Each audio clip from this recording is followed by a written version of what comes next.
రుణమాఫీ చేయకుండా సీఎం రేవంత్ రెడ్డి ప్రజల్ని మోసం చేశారని మాజీ మంత్రి హరీష్ రావు మండిపడ్డారు. రుణమాఫీ పూర్తి కాలేదని మంత్రులే చెబుతున్నారని, వ్యవసాయ శాఖ మంత్రి లెక్క ప్రకారం 22 లక్షల మందికి ఇంకా రుణమాఫీ కాలేదని గుర్తు చేశారు. రైతులనే కాదు రాహుల్ గాంధీని కూడా రేవంత్ మోసం చేస్తున్నారని ధ్వజమెత్తారు. మీడియాతో సీఎం చేసేది చిట్చాట్ కాదని చీట్ చాట్ అని విమర్శించారు. లేనివి ఉన్నట్లు చెప్పి మోసం చేయడం రేవంత్ కు అలవాటేనని మండిపడ్డారు. రుణమాఫీ విషయంలో రేవంత్ ఎంత తక్కువ మాట్లాడితే అంత మంచిదన్నారు. రాహుల్ గాంధీ ఏ రోజు హైదరాబాద్ వస్తే ఆ రోజు తానే ఎయిర్పోర్టుకు వెళ్లి రిసీవ్ చేసుకుంటానన్నారు. కొండారెడ్డిపల్లి లేదా సిద్దిపేట వెళ్లి రుణమాఫీపై రైతులను అడుగుదామన్నారు. ఆగస్టు 15లోగా రైతులందరికీ రుణమాఫీ చేయాలన్నది తన సవాలని చేశారా అంటూ ప్రశ్నించారు. రుణమాఫీ సవాల్ ఏమైందో రైతులే చెబుతారు. రుణమాఫీ సభకు రావాలని సీఎం 3 సార్లు ఆహ్వానించినా రాహుల్ రాలేదన్నారు. ఆయన రాష్ట్రానికి వస్తే రుణమాఫీపై నిలదీస్తామని హరీష్ రావు అన్నారు. అటు 4th సిటీ పేరు మీద కుట్ర జరుగుతుందన్నారు Harish Rao.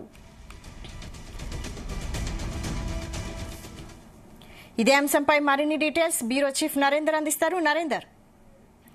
Right Vaishali, party senior leader BRS MLA Harish Rao వాళ్ళు ఆసక్తికరమైనటువంటి కామెంట్ చేశారు. తన చిట్చాట్ లో ముఖ్యంగా రేవంత్ రెడ్డిని టార్గెట్ చేస్తూ ఆయన మాట్లాడినటువంటి సందర్భం. ఎందుకంటే నిన్న రేవంత్ రెడ్డి ముఖ్యమంత్రి చిట్చాట్ ద్వారానే చాలా అంశాలు, బెయిల్, బీఆర్ఎస్ వైఖరి, అట్లాంటి చాలా అంశాల మీద కూడా, కేసీఆర్ మీద, పార్టీ వ్యవహారాల మీద కూడా చాలా వరకు ఆయన మాట్లాడాడు, హాట్ కామెంట్ చేశాడు.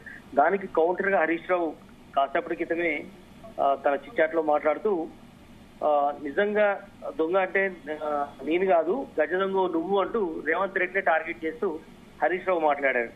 ప్రధానంగా రుణమాఫీని ఎగ్గొట్టినది దొంగ నువ్వే అంటూ, అదేవిధంగా ఇస్తానన్నటువంటి అన్ని రకాల న్యాయం చేయాల్సిన రైతులకు అవి ఇవ్వలేదు, రైతు భరోసా ఇంకా ఇవ్వలేదు, ముఖ్యంగా 6 గ్యారెంటీలు ఇవ్వలేదు. ఇట్లా చాలా అంశాలు కూడా రేవంత్ రెడ్డి టార్గెట్ చేస్తూ మాట్లాడాడు. రుణమాఫీ 100% ఎక్కడ అయిందో, ఏ గ్రామంలో అయిందో చూపించు, డిసెంబర్ 9 లోపల అన్నావు కదా, ఇంతవరకు ఎందుకు చేయట్లేదని కూడా రేవంత్ రెడ్డిని తీవ్రంగా ఫైర్ అయ్యారు.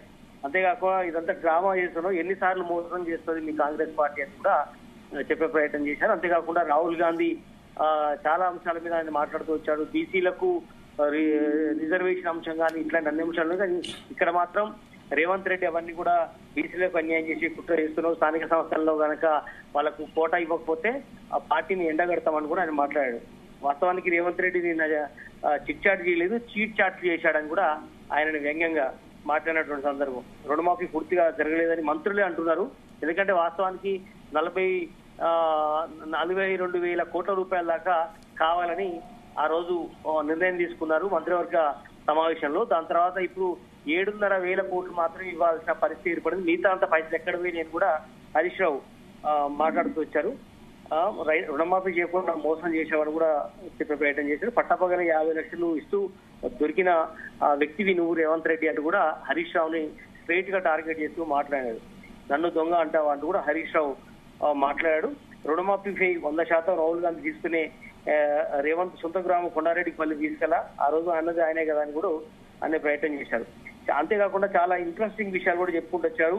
ప్రధానంగా 4th సిటీ కడతానని చెప్పినటువంటి రేవంత్ రెడ్డి ఆ 4th సిటీకి సంబంధించినటువంటి ఆ ఏరియాలోనే మొత్తం కూడా కందుకూరు మండలంలోని 385 ఎకరాలు సర్వే నెంబర్ 9లో ప్రభుత్వం భూమి కొల్లగొట్టేందుకు ప్రయత్నం జరుగుతోందని కూడా ఆయన తీవ్రంగా ఆరోపించారు.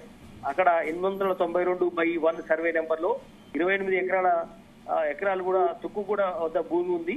ప్రభుత్వ పెద్దల తమ్ముళ్ళు అలా పియ్యల పేరుతో ల్యాండ్ అగ్రిమెంట్లు జరుగుతున్నాయి. ఇవన్నీ కూడా నేను త్వరలోనే బయట పెడతా అంటూ హరీష్ రావు రేవంత్ రెడ్డి ని అలాగే వాళ్ళ తమ్ముళ్లను ఉద్దేశించి మాట్లాడినటువంటి సందర్భం అయితే మనం చూస్తున్నాం. ఖచ్చితంగా సమయం వచ్చినప్పుడు ఇవన్నీ బయట పెడతాను, 4th సిటీ పేరుతో కుట్ర జరుగుతోందని కూడా ఆయన చెప్పాడు. కనుక అంతేకాకుండా కవిత బెయిల్ మీద కూడా వ్యంగ్యాస్త్రం మాట్లాడడం అనేది ఆయన విజ్ఞతకే వదిలేస్తున్నాను. రేవంత్ రెడ్డి అంటే వాస్తవానికి మరి కోర్టులను తప్పుపడతాడా అంటూ కూడా ఎందుకంటే ఈ రోజు రేవంత్ రెడ్డి ఆయన నిన్న చేసిన వ్యాఖ్యల మీద సుప్రీంకోర్టు తప్పుపట్టిన విషయాన్ని కూడా మనం గమనించాలి. ఇష్టానుసారంగా కోర్టులను కూడా ఇష్టానుసారంగా మాట్లాడితే ఏమాత్రం మంచిది కాదు కూడా అని చెప్పే ప్రయత్నం చేశారు. అంతేకాకుండా ప్రభుత్వ సలహాదారుగా ఉన్నటువంటి కేశవరావు ఏకంగా బెయిల్ అంశాన్ని స్వాగతించాడు. అదే సమయంలో రేవంత్ రెడ్డి ఎందుకు వ్యంగ్యంగా మాట్లాడుతున్నారో అర్థం కావట్లేదు. వాళ్ళ ప్రభుత్వంలో ఉన్న పెద్దలు ఒక రకంగా, కింద ఉన్న వాళ్ళు ఒక రకంగా మాట్లాడడం వాళ్ళ నిదర్శనానికి ఇది సిగ్గుచేటట్టు కూడా మాట్లాడే ప్రయత్నం చేశారు. తెలిసింది బెయిల్ వచ్చింది. ఖచ్చితంగా భవిష్యత్తులో కూడా ఎలాంటి మచ్చ లేకుండా కవిత బయటకు వస్తుందనే విషయం కూడా చెప్పే ప్రయత్నం చేశారు. ఇట్లా చాలా అంశాలు కూడా ఆయన మాట్లాడే ప్రయత్నం చేశాడు. ఇట్లా ముఖ్యంగా బీఆర్ఎస్ పార్టీ తీసుకునేటువంటి నిర్ణయాలన్నీ కూడా భవిష్యత్తులో చాలా అగ్రెసివ్ గా ఉంటాయి. అంతేకాకుండా రైతుల అంశాల మీద కానీ, విద్యార్థుల అంశాలు కావచ్చు, నిరుద్యోగుల అంశాలు కావచ్చు, ముఖ్యంగా రాష్ట్ర వ్యాప్తంగా విపరీతమైనటువంటి జ్వరాలు ఉన్నాయి. డెంగీతో చాలా మంది హాస్పిటల్ పాలవుతున్నారు. పేషెంట్లు బెడ్లు కూడా దొరకని పరిస్థితి ఉంది. ఇవన్నిటి మీద కూడా ప్రజలు అర్థం చేసుకుంటున్నారు. ప్రభుత్వం ఇకనైనా వాటి మీద చర్యలు తీసుకోవాల్సిన అవసరం ఉందని కూడా చెప్పే ప్రయత్నం అయితే హరీష్ రావు చేశాడు. ఓవరాల్ గా మాత్రం ఈ 4th సిటీ అంశం మీదనే చాలా గట్టిగా మాట్లాడాడు. దీని వెనుక పెద్ద కుట్ర దాగి ఉంది. పెద్ద ఎత్తున రేవంత్ రెడ్డి అన్నదమ్ములందరూ కూడా కబ్జా అని కూడా చేసే ఆరోపణలు కనిపిస్తున్నాయి. హరీష్ వ్యాఖ్యలపై కాంగ్రెస్ స్పందించిందా మరి? ఖచ్చితంగా. ఎందుకంటే నిన్న రేవంత్ రెడ్డి చిట్చాట్ తర్వాత పెద్ద ఎత్తున మీడియాలో ఫోకస్ అయినటువంటి పరిస్థితి మనం చూసాం. ఎందుకంటే నిన్న ఒక పక్క బెయిల్ వచ్చిన ఆనందంలో బీఆర్ఎస్ పార్టీ నిన్న ఘన స్వాగతం పలికేందుకు పెద్ద ఎత్తున చర్చ జరుగుతున్న సమయంలోనే రేవంత్ రెడ్డి చిట్చాట్ చేశారు. బట్ ఈ రోజు దానికి కౌంటర్ గా, ఎందుకంటే కేటీఆర్ కూడా ప్రజెంట్ యుఎస్ వెళ్ళిన సందర్భం, కవిత కూడా ఫామ్ హౌస్ కు వెళ్ళింది కాబట్టి ప్రజెంట్ ఖచ్చితంగా దీని మీద మాట్లాడాలని ఉద్దేశిస్తోటే party senior leader Harish Rao ఈరోజు చిట్చాట్ నిర్వహించారు. ఆ చిట్చాట్ లో ప్రధానంగా రేవంత్ రెడ్డిని టార్గెట్ చేస్తూ ఖచ్చితంగా ఇవన్నీ ఆరోపణలు కూడా చేశాడు. ఆయన మీద కావచ్చు, అదేవిధంగా వాళ్ళ బ్రదర్స్ మీద కూడా చేసే ప్రయత్నాలు. ముఖ్యంగా హైడ్రా మీద కూడా మనం మాట్లాడుకోవాలి. హైడ్రా మీద కూడా ప్రత్యేకించి కొన్ని అంశాలు మాట్లాడాడు. అది హైడ్రా అనేది అది ఒక హైడ్రామాగా మారింది. ఎందుకంటే ఆ ఆఫీసర్ గా ఉన్నటువంటి రంగనాథ్ చిత్తదృష్టితోనే పనిచేయాలి మేము కోరుకుంటున్నాం. కానీ ఆ హైడ్రా ఏదైతే అనుకుంటుందో దాదాపు సిటీలో ఉన్నటువంటి 5-6 లక్షల ఇండ్లు ఉంటాయి. వాళ్ళు గనక ఎఫ్టీఎల్ బఫర్ జోన్ లో ఉండాల్సిన పరిస్థితి ఏనాడో కట్టుకున్నది కాబట్టి అలాంటి వాటిని ఎట్లా కూల్స్తారంటూ కూడా హరీష్ రావు చెప్పే ప్రయత్నం చేశారు. చాలా మందికి కాంగ్రెస్ పార్టీలో ఉన్న పెద్ద వాళ్ళందరికీ కూడా ఫామ్ హౌస్లు ఉన్నాయి. అవన్నీ కూల్చాల ముందు ప్రతిపక్షాలు టార్గెట్ చేసి ఇష్టానుసారంగా బెదిరింపులకు నోటీసులు ఇవ్వడం ఏమాత్రం కరెక్ట్ కాదనుకున్నాం. కొన్నిటికి నోటీస్ ఇవ్వడం, కొన్నిటికి నోటీసులు ఇవ్వకపోవడం అది ఎంతవరకు కరెక్ట్ అంటూ కూడా రేవంత్ రెడ్డి ఉద్దేశించి హరీష్ రావు మాట్లాడాడు.